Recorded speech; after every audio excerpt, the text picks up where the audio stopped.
확률 분포 1단계, 이번 시간에는 이항 분포에 대해서 배워보겠습니다. 자, 여러분 얼마 전에 배웠었던 독립시행 기억나시나요? 자, 오늘 배울 이항 분포는요, 바로 이 독립시행과 아주 밀접한 관련이 있습니다. 그래서 우선 독립시행을 간단하게 복습하고 시작할 거고요. 혹시 이게 기억이 잘 안 나시는 분들은 이 영상을 지금 바로 멈추시고 독립시행 1단계 영상을 꼭 다시 보고 오셔야 됩니다. 아시겠죠? 자, 그러면 간단하게 복습하면서 시작하도록 하겠습니다. 예를 들어서 주사위를 3번 던질 때 그때 1의 눈이 한 번 나올 확률을 구해라 라고 하면 독립시행이죠. 1의 눈이 나올 확률은 한 번 던지든 2번 던지든 3번 던지든 계속 똑같은 확률이 나올 거니까요. 독립된 사건이 계속해서 반복되는 시행을 독립시행이라고 했잖아요. 그래서 이 확률은 어떻게 구합니까? 1의 눈이 나올 확률은 6분의 1인데 그게 한 번 나와야 되니까 6분의 1을 한 번 곱해준다. 그럼 3번 중에 한 번은 6분의 1을 곱하고, 자, 나머지 2번은 1의 눈이 안 나와야 되겠죠? 그래서 6분의 5를 2번 곱해준다. 자, 여기까지 해놓고 앞에다가 또 뭘 곱해줍니까? 3번 중에 언제 1의 눈이 나올 건지, 그래서 3C1을 곱해줬었죠. 기억나시죠? 자, 그런데 주사위를 3번 던질 때 1의 눈이 한 번만 나오는 게 아니에요. 2번 나올 수도 있잖아요. 그렇죠? 그럼 3C2로 해서 6분의 1이 2번 곱해지겠죠? 1의 눈이 2번 나와야 되니까. 그럼 나머지 한 번은 1의 눈이 안 나와야 되니까 6분의 5를 곱하고요. 자, 마찬가지로 한 번이랑 2번 뿐만이 아니라 0번일 수도 있고 1의 눈이 3번까지 나올 수도 있겠죠. 주사위를 3번 던지면요. 그러니까 주사위를 3번 던졌을 때 1의 눈이 나올 수 있는 횟수는 0번부터 3번까지라는 거예요. 자, 이 모든 확률, 그러니까 독립시행으로 이뤄진 모든 확률들로 나타낸 분포를 바로 이항 분포라고 합니다. 그래서 쉽게 얘기하면 독립시행들로 이루어진 확률 분포, 그걸 이항 분포라고 생각하시면 되는 겁니다. 그래서 다시 한번 정리하자면 주사위를 3번 던질 때 1의 눈이 나오는 횟수를 확률 변수 x라고 표현을 하거든요. 자, 그러면 이렇게 확률 변수 x가 정의가 됐으니까 우리는 이걸 확률 분포표로 나타낼 수 있겠죠. 자, 표는 어떻게 그립니까? 이렇게 십자를 그려놓고 x, px 적어놓고 시작하는 거죠. 그 다음에 변수로 나올 수 있는 숫자들 다 적어주라고 했습니다. 자, 3번 던진다고 했을 때 1의 눈이 몇 번부터 몇 번까지 나올 수 있습니까? 그렇죠. 가장 적은 건 0번부터 시작해서 최대 3번까지 나올 수 있겠죠. 자, 이렇게 변수들도 다 깔아놓고 나서 네 번째로 해야 될 게 뭐였습니까? 합계가 1이다. 확률들의 총합이 1이다. 라는 걸 적어두고 시작하는 거죠. 그리고 나서 이제 이 확률 변수들에 따른 확률들을 따로따로 구해주시면 되는 거예요. 자, 그럼 x가 0일 때의 확률을 어떻게 구해요? 그렇죠. 3C 0, 그리고 6분의 1의 0승, 6분의 5의 3승. 독립시행으로 구해주시면 되는 거예요. 각각의 확률들은 모두 다 독립시행이다. 그래서 한 번일 때의 확률, 그리고 2번, 3번일 때의 확률을 각각 독립시행으로 구해주시면 됩니다. 이해되셨나요?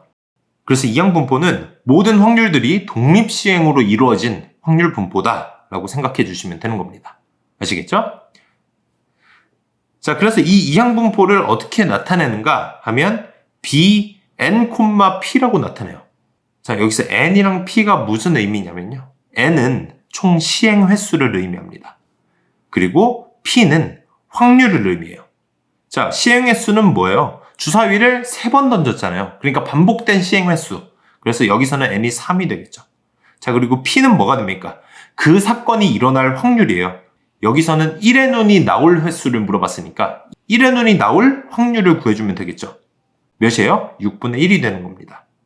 이런 식으로 bn, p로 나타내는 게 바로 이항 분포다라고 생각하시면 됩니다. 자, 그럼 예제 문제 보겠습니다. 이항 분포가 나왔어요. 그리고 4,4분의 3이라고 나왔습니다. 이 얘기는 뭐예요? 시행 횟수가 일단 총 4번이다. 어떤 시행을 4번 반복해서 시행했다는 거예요. 그리고 확률이 4분의 3이다. 어떤 사건이 일어날 확률이 4분의 3이다. 독립된 사건이기 때문에 항상 4분의 3의 확률로 가는 겁니다. 독립시행을 바탕으로 한다고 했어요. 자, 근데 이 이항 분포의 변수 x가 결국에 횟수를 의미하는 거거든요. 횟수는 이산 확률 변수죠. 그래서 이산 확률 분포를 따르는 대표적인 확률 분포라고 생각하시면 됩니다. 이항 분포가요. 그렇기 때문에 뭘 그려준다? 확률 분포표를 그려줄 수 있다. 그래서 확률 분포표의 기본 모양을 만들고 시행 횟수 n이 4니까요. x는 0부터 4까지 가능하겠죠. 4라고 해서 1부터 4가 아니고요. 한 번도 일어나지 않을 수도 있습니다. 0부터 4까지 깔아놓을 수 있다는 거죠. 그리고 총합은 1이 될 겁니다. 밑에 확률이. 근데 문제에서 뭘 구하라 그랬어요? x가 2일 때의 확률을 구하라 그랬잖아요. 그죠? 이 확률은 무조건 뭘로 나와 있다? 독립시행으로 나와 있다. 그래서 얘를 독립시행으로 구해주시면 됩니다. 자, p가 4분의 3이잖아요. 그래서 4분의 3의 제곱. 왜냐면 두 번은 일어나야 되니까. 4번 중에. 자, 그럼 4번 중에 2번은 또 안 일어나야 되죠. 그 사건이. 그래서 4분의 1의 제곱입니다. 자, 1 빼기 4분의 3인 거죠. 4분의 1의 제곱. 그리고 앞에 뭘 곱해줘요? 총 4번 중에 2번. 4C 2를 곱해주면 독립시행의 확률을 구해주는 거죠.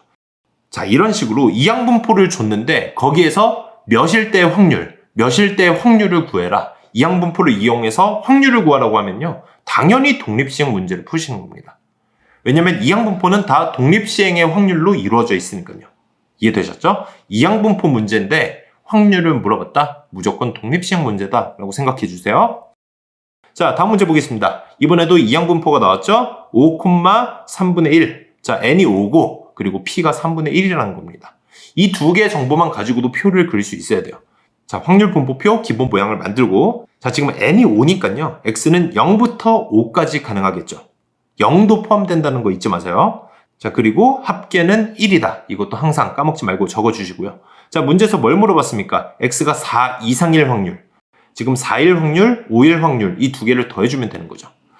얘네 둘 다 확률이 뭐겠어요? 독립시행이라고 말씀드렸잖아요. 이항분포에서 확률은 다 독립시행이다. 그래서 각각 따로따로 구해주시면 되는 거예요. 자, 4일 때 확률 먼저 구해보겠습니다. P4가 되겠죠? 얘는 사건이 일어날 확률이 3분의 1이라고 주어졌으니까 그게 4번 일어나야 된다. 3분의 1의 4승. 자, 그런데 총 5번 시행했는데 4번이 일어났으니까 한 번은 일어나면 안 된다. 3분의 2의 1승이 되겠죠. 그리고 앞에다가 5C4를 곱해주는 것도 까먹으면 안 되겠죠? 자, 그리고 다음 P5를 구하면요. 어떻게 됩니까? 3분의 1의 5승이 되겠죠. 5번 다 일어나야 되니까. 자, 그러면 3분의 2의 0승을 뒤에 곱해주고 나서 앞에 5C5를 또 곱해주시면 됩니다. 그냥 독립시행 하듯이 해주시면 되는 거예요. 자, 얘네 둘을 더하면 정답이 되겠죠? 정답은 계산해보면 243분의 11이 됩니다. 어렵지 않죠? 자, 다음 문제 보겠습니다. 이번에도 이항분포가 나왔어요. 이항분포. 지금 16,4분의 1이라고 나왔는데 이번에는 평균, 분산, 표준 편차를 구하라고 했어요. 자, 이항분포에서 평균, 분산, 표준 편차를 어떻게 구하는지 지금부터 설명을 해드릴게요. 자, 우선 평균은 어떻게 구하냐면요. 이항분포가 지금 n, p라고 나왔잖아요. n이랑 p 저 두 개를 곱해주시면 돼요. 그냥 곱해주시면 됩니다. 간단하죠? 자, 왜 이렇게 되냐?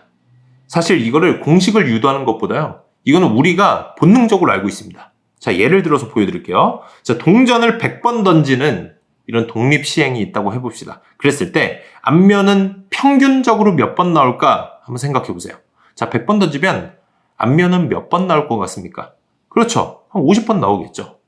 그렇죠? 자, 그런데 이게 사실 독립시행이었던 거예요. 독립시행이고 n은 100이고 확률은 몇이에요? 앞면이 나올 확률이니까 2분의 1이 되겠죠.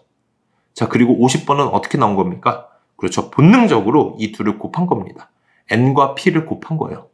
그러면 평균적으로 이게 몇 번 나올지 우리가 쉽게 계산할 수 있다는 겁니다. 이해되셨나요? 그래서 n과 p를 곱하면 평균이 나온다. 자, 그 다음에 분산은 어떻게 구하냐? 자, 얘도 평균이랑 거의 비슷해요. n이랑 p까지는 똑같습니다. np를 곱하고요. 뒤에 하나를 더 곱할 건데 1-p를 또 한번 곱해줍니다. 자, 이 1-p를 우리는 보통 q라고 얘기를 많이 하거든요. 그래서 npq라고 많이 불러요. 평균은 np, 분산은 npq. 자, 유도 과정은 지금은 생략하겠습니다. 일단은 외워두시고 문제 푸는 데만 적용을 해주세요. 아시겠죠? 자, 그리고 세 번째, 표준 편차는 어떻게 구하냐? 표준 편차는 분산에 루트 씌우면 되잖아요. 그래서 루트 npq가 되는 겁니다. 간단하죠? 그냥 분산 구하고 나면 루트만 씌워준다 라고 생각하시면 됩니다. 자, 이 부분 필기하고요. 암기하셔야 됩니다. 일단 유도 과정은 제가 생략했습니다. 암기하고 푸는 데만 집중을 해주세요. 자, 그럼 예제 문제로 다시 돌아가서요. 평균을 어떻게 구합니까? 평균은 n 곱하기 p라고 했잖아요. 그죠? 이 둘을 곱해주시면 되는 거예요. n이 16이고 p가 4분의 1이니까 16 곱하기 4분의 1 정답은 4가 됩니다. 자, 그 다음 분산은 뭐라고 했어요? np 1-p 1-p는 우리가 q라고 부른다 그랬죠? npq 그래서 그대로 대입만 해주시면 돼요. n에다가 16, p에다가 4분의 1, q에다가는 1 빼기 4분의 1, 그러니까 4분의 3을 곱해준다고 생각하시면 되겠죠. 얘네들을 계산해주면 분산은 3이 됩니다. 자, 그리고 표준 편차는 분산에다가 루트 씌우면 되죠? 그래서 루트 3이 되는 겁니다. 어렵지 않죠? 자, 원래 확률 분포표에서 위아래 다 곱하고 다 더해줘야 평균을 구했었는데, 그리고 재평평제를 해야 분산을 구할 수 있었지만 이항분포는 좀 더 쉽게 구할 수 있다는 거예요. 이렇게 NP, NPQ로 훨씬 쉽게 평균과 분산을 구할 수 있다. 자, 다음 문제 보겠습니다. 이번에도 이항분포가 나왔죠? 자, 평균, 분산, 표준 편차를 구하라고 했어요. 평균은 어떻게 구합니까? 평균은 n 곱하기 p다. 저 둘을 곱해주시기만 하면 됩니다. 242 곱하기 11분의 9. 정답은 198이 되겠죠? 자, 분산은 NPQ라고 했잖아요. 그렇죠? 그리고 Q는 1-P다. 자, 그대로 대입을 해주시면 됩니다. NP 1-P. 그래서 계산을 해주시면요. 36이 나옵니다. 그 다음 표준 편차 어떻게 구해요? 루트 NPQ잖아요. 분산을 루트 씌우면 되니까 루트 36. 정답은 6이 되겠죠. 어렵지 않죠? 자, 연습 문제 충분히 풀어보세요. 감사합니다.